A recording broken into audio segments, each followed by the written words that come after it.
Bonjour les premiers STMG. Donc aujourd'hui, variable aléatoire, exercice 55 à 58. On va surtout calculer de l'espérance mathématique d'une variable aléatoire. Alors, c'est un gros mot qui dit qu'on va calculer une moyenne.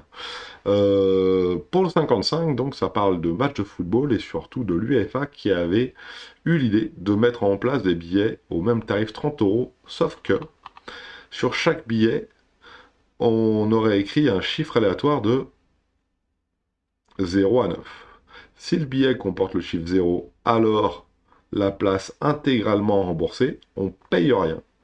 Si le numéro avait été impair, alors demi-tarif. Sinon, on paye tout, la totalité du billet. Donc, on note X, la variable aléatoire qui nous donne euh, le prix payé par le spectateur. Donc, il paye 30 euros, il peut être remboursé, donc il paye pas. Il peut être demi-tarif, donc il paye 15 euros, entre guillemets. Et il n'aurait pas été remboursé, c'est-à-dire qu'il paye 30 euros. Déterminer la loi de probabilité de X. Bon, bah là, c'est pas super difficile. Pourquoi? Bah parce que, regardez bien, pour le 55, j'ai donc trois types de billets, entre guillemets. Les billets qui comportent un 0. Alors ceux qui comportent un 0, eh ben, euh, le nombre écrit sur le billet, ça fait un prix qui vaut donc 0 euros. Facile, hein, 0 la place intégralement remboursée. Le numéro était impair, donc 1, 3, 5, 7, 9. Dans ces cas-là, il paye demi-tarif, 15 euros. Et dans tous les autres cas, pas remboursé. 2, 4, 6 et 8, pas remboursé, tout le monde paye 30 euros. Et bien rien qu'avec ça, on peut assez facilement faire notre loi de probabilité de x. Xi, c'est, et grand X, la variable aléatoire à grand X, qu'est-ce que c'est? Ben, c'est ni plus ni moins que le prix du billet. Et le prix du billet, il peut être de 0, 15 ou 30. 0, 15 ou 30. Voilà. Alors, combien il y a de cas possibles? Eh bien, de 0 à 9, ça fait 1, 2, 3, 4, 5, 6, 7, 8, 9, 10 chiffres possibles, 10 nombres possibles. Et pour ça, il n'y a qu'un seul nombre qui nous donne 0 euros, c'est le nombre 0. Donc on a une chance sur 10 de rien payer. On a 1, 2, 3, 4, 5. 5 chances sur 10 de payer 15 euros. Et on a donc 4 chances sur 10 de payer 30 euros. Alors en termes de probabilité, on aurait pu noter ça aussi comme ça, hein, 0,1, 0,5 et 0,4. Et vous vous doutez bien que la première des questions, c'est déjà établir la loi de probabilité. Ça y est, c'est fait. Oula, ça y est, c'est fait ici. Ouais, super, c'est une bonne idée ça ce que tu as fait, Cédric. Ah, ça on n'y voit plus rien. Nickel. Euh, voilà notre loi de probabilité bien coloriée. Et on veut donc calculer l'espérance mathématique de cette loi de probabilité. N'importe quoi, moi. Alors, l'espérance mathématique de x, ça va être P1x1 plus P2x2 plus P3x3. Et c'est tout. Xx3. Et c'est tout dans notre cas. P1x1, 0 fois 0,1. P2x2, P3x3. Donc, j'ai pris celle-ci parce que vous allez voir, c'est plus facile à écrire. P1, 0,1 fois 0, plus 0,5 fois 15, plus 0,4 fois 30. Alors au final, qu'est-ce que ça fait? Ça fait 0. 5 fois 5, 25. Ça doit faire 7,50 €. 7,5 et 3 fois 4, 12. Voilà. Et ce qui nous fait 19,50. 19,50 €. On va aller doucement sur le stab. Voilà. Donc en moyenne, parce que je pense que c'est ça qu'il demande de faire juste après, en moyenne,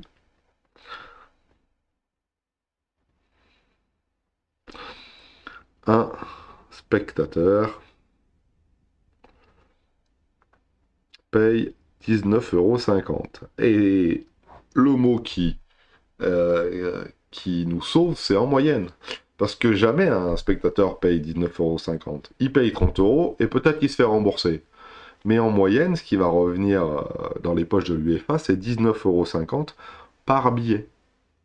Parce que en moyenne, eh ben, chaque billet va leur rapporter 19,50. Voilà. Quelle aurait été la recette pour ce premier match si 7800 places payantes auraient été vendues?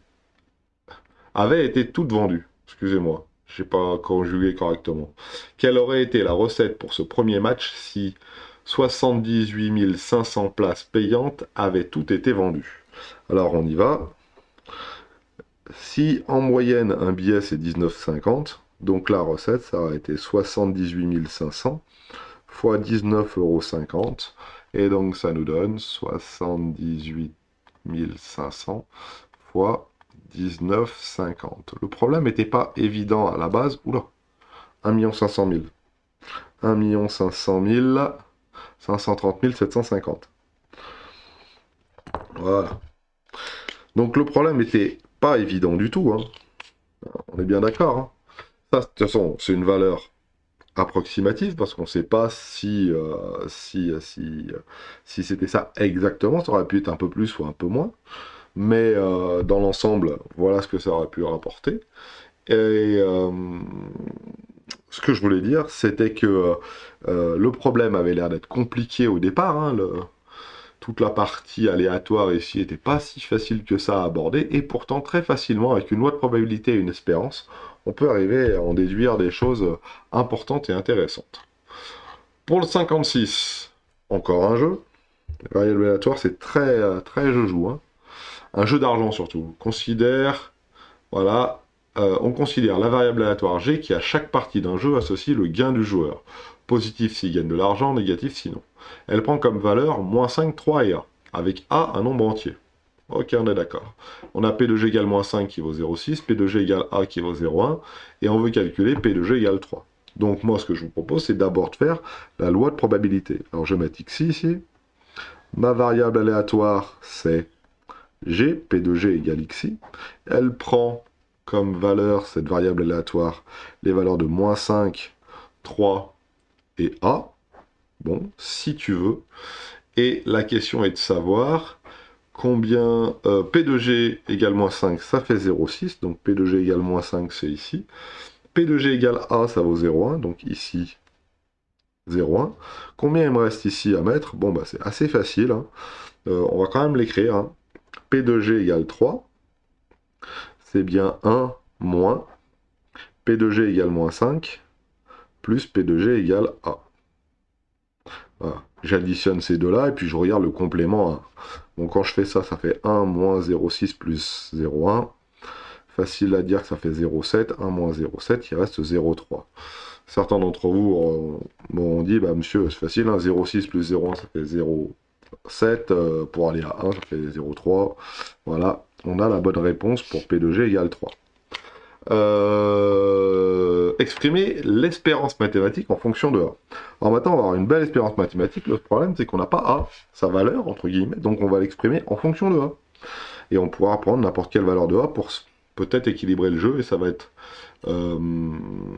la dernière question ici, hein, déterminer la valeur de A à partir de laquelle le jeu est favorable au joueur. Donc quand est-ce que le jeu, quand l'espérance, elle devient supérieure à 0. Donc ici, l'espérance mathématique de G. E de G, c'est donc, est-ce qu'il est nécessaire que j'écrive la petite formule? Allez, P1x1 plus P2x2 plus P3x3. Et au final, ça me donne 0,5 fois moins 5 fois 0,6 plus 3 fois 0,3 plus 0,1 fois A. Voilà. Alors ça, bien sûr, ça se simplifie. 5 fois 0,6, ça fait... On va faire déjà tout ça, là. Tac, à la calculette. Il nous reste 0,1 fois A, et alors 5 fois 0,6, c'est parti. Alors 5 fois 0,6, ça fait 3, ça c'est sûr, et 3 plus 0,9, ça fait 2,1. Mais vu que je suis un peu fatigué, on va quand même taper ça à la calculatrice. 5 fois 0,6, bien sûr si ma souris veut bien aujourd'hui, plus 3 fois 0,3, ce qui me donne moins 2,1. On est bon. Moins 2,1 ici. Donc maintenant, on a notre espérance mathématique en fonction de A. 0,1 fois A plus moins 2,1. Et combien doit valoir A, combien doit valoir le gain, le gros gain, entre guillemets, pour pouvoir que tout cela soit, entre guillemets, euh, favorable au joueur. Attention, petite chose, A, il doit être entier. Donc on y va. Il nous faut donc que ça soit favorable au joueur, que l'espérance mathématique, elle soit supérieure à 0.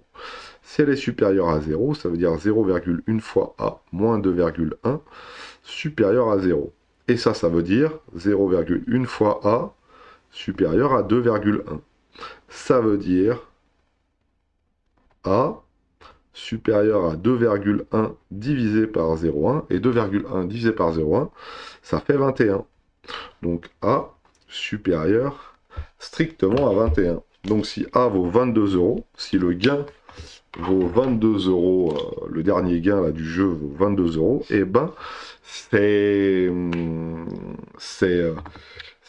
favorable au joueur. S'il vaut 21 euros, le jeu est équitable, et en dessous de 21 euros, eh ben, c'est favorable au croupier. Donc si le petit croupier vous fait miroiter un billet de 20 dans ce genre de jeu, eh ben, dites-vous que vous allez être perdant. Alors pas perdant sur le coup, vous pouvez le gagner ce billet de 20, mais sur le long terme, c'est le croupier qui va être gagnant.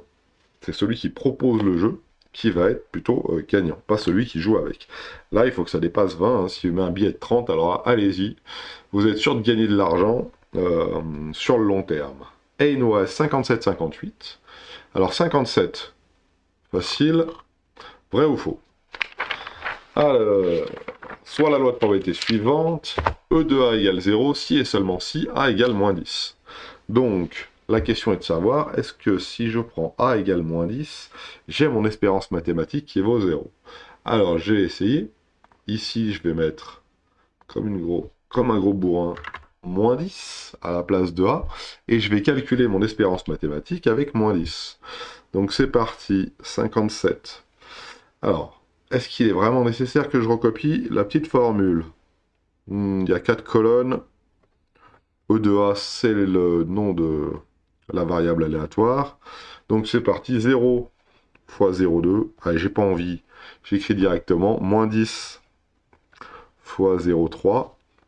Plus 5 fois 0,4. Plus 10 fois 0,1. Voilà, il faut que je calcule tout ça. 0 fois 0,2, ça fait 0. Moins 10 fois 0,3, ça fait donc moins 3. 5 fois 4, ça fait 2. Et 10 fois 1, ça fait 1. Et au final, ça fait 10 fois 0,1, ça fait 1. 1 plus 2 moins 3, ça fait 0. Donc, ils ont raison. E de A égale 0 si A égale moins 10. Voilà. Est-ce qu'il y a une autre valeur possible? Bah non. Parce que si je prends une autre valeur pour A, et ben ça va changer l'espérance. Et si ça change l'espérance, ça sera plus 0. Voilà. Bon, le 57 était très simple. Et maintenant, le 58.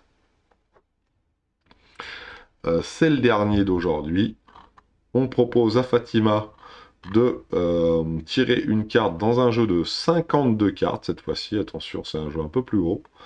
Hein. Donc là, on a toutes nos cartes, hein, les cartes de l'As au 10 et Valet Dame Roi. Si elle obtient un As, elle gagne 3 euros. Si elle obtient une figure, elle gagne 2 euros. Et dans les autres cas, elle perd 1 euro. Donc il y a 3 cas possibles. Elle gagne 3 euros, elle gagne 2 euros, ou elle perd 1 euro. Et c'est un jeu de 52 cartes. Et dans le jeu de cartes, ils vous disent que les figures, c'est les valets, les dames, les rois. Très bien. Alors, est-ce que je peux vous trouver sur Internet un petit jeu de 52? Voilà à quoi ça ressemble. En vrai, donc on a ici... Alors la calculette, tu vas t'enlever un tout petit peu, s'il te plaît. Pouf, pouf. Voilà, on a ici toutes les cartes de l'As. Alors ils ont mis un T, je sais pas pourquoi, c'est un As. Hein. As, 2, 3, 4, 5, 6, 7, 8, 9, 10. Valet, Dame, Roi. Alors B pour Bishop, ça a l'air d'être un truc belge ça. Valet, Dame, Roi. On voit qu'il y a bien... c'est des figures parce que sur les cartes, il y a des figures. C'est des personnages qui sont représentés, donc on appelle ça les figures. Là, c'est ici, là. Et les figures sont là. Voilà. Alors, regardons un petit peu notre jeu maintenant, un peu plus précisément. Si elle tire un As, alors elle gagne 3 euros. Et la probabilité de tirer un As, Et ben, c'est facile, hein. Si on regarde bien, il y a 4 cartes sur 52 qui sont des As, hein. Regardez bien, hein. C'est les cartes qui sont donc ici, là. Celui-là, celui-là, celui-là et celui-là. 4 cartes sur 52. Maintenant, si elle tire une figure, elle gagne cette fois-ci 1 euro, je crois. Alors, on va vérifier, parce que sinon je vais me tromper. 2 euros. Voilà. 2 euros si elle tire une figure. Et les figures, bah, c'est facile, hein. La probabilité d'avoir une figure, il y en a 12 sur 52, parce qu'il y a valet, dame, roi, et il y a 4 couleurs, hein, cœur, carreau, trèfle et pique, hein, et donc toutes mes figures sont là, hein. 1, 2, 3, 4, 1, 2, 3, 4, 1, 2, 3, 4. Je serais curieux de savoir ce que c'est comme type de jeu, j'ai l'impression qu'il est russe. B, ça là, ça a l'air... c'est particulier comme jeu. Ouais, on dirait un cul, mais bizarre. Bizarre, bizarre, bizarre, bizarre. Enfin bon, c'est pas bien grave. On a nos petites cartes. Donc ça en fait bien 12, hein, si je compte le nombre de figures. 3 x 4, 12. Et le reste du temps, eh ben, on perd. Et on perd plus exactement 1 euro, je crois. On perd 1 euro. Et là, la probabilité de perdre, hein, eh ben, 4 et 12, ça fait 16. 16 pour aller à 52. 52 moins 16, il me reste donc 36 cartes qui me permettent de perdre, hein. Donc la probabilité de perdre, j'ai donc 36 cartes qui me permettent de perdre. Et donc ça fait une probabilité de 36 sur 52. Si je fais ma loi de probabilité, voilà à quoi ça doit ressembler. Donc regardez bien. Perdu, on va mettre ici. Tout le reste. Donc je peux gagner 3 euros. Comment l'appeler? On va l'appeler X. X égale XI. Je peux gagner 2 euros et je peux perdre 1 euro. La probabilité de gagner 3 euros, c'est 4 sur 52. La probabilité de gagner 2 euros, c'est 12 sur 52. Vous allez comprendre pourquoi je laisse tout sur 52, vous allez plus facile après. Et 36 sur 52. Donc il suffit que maintenant je calcule mon espérance mathématique de mon X, de cette variable aléatoire. Donc il faut que je fasse 3 x 4, 12. 3 fois 4 sur 52, plus 2 fois 12, 2 fois 12 sur 52, et attention, moins 1 fois 36 sur 52. Pourquoi 56? Je ne sais pas. Ok, donc on est bon, hein. Et alors là, facile, hein, à calculer. Je vous mets les petites couleurs, comme ça vous identifiez bien à quoi ça correspond. Voilà. À chaque fois, il y a le gain qui est multiplié. Puis c'est normal, hein. Si on a un gain de 3 euros qui n'arrive que 4 fois sur 52, son espérance, hein, c'est bien 3 fois 4 sur 52. Hein. C'est le gain qu'on risque d'avoir en euros. Alors 12 sur 52, ça fait. Là, j'ai donc 24 sur 52. Et derrière, j'ai moins 36 sur 52. 12 et 24, ça fait 36. 36 moins 36, 0 sur 52, ce qui fait en tout 0. Espérance mathématique, 0 euros. Donc on va pas gagner, mais on va pas perdre non plus. Ça veut dire que l'espérance mathématique est égale à 0, ça veut dire que le jeu est équitable. Ça veut dire que j'ai beau jouer, jouer. À la fin du fin, ni moi, ni le croupier allons nous départager, entre guillemets, de savoir qui gagne le plus d'argent. Donc, en fait, il est équitable. C'est aussi simple que ça. E de x égale 0, le jeu est donc équitable dans ce cas-là. C'était le dernier exercice de cette vidéo. Je vous souhaite de passer une bonne journée. Je vous retrouve pour les derniers exercices. Bonne journée, au revoir.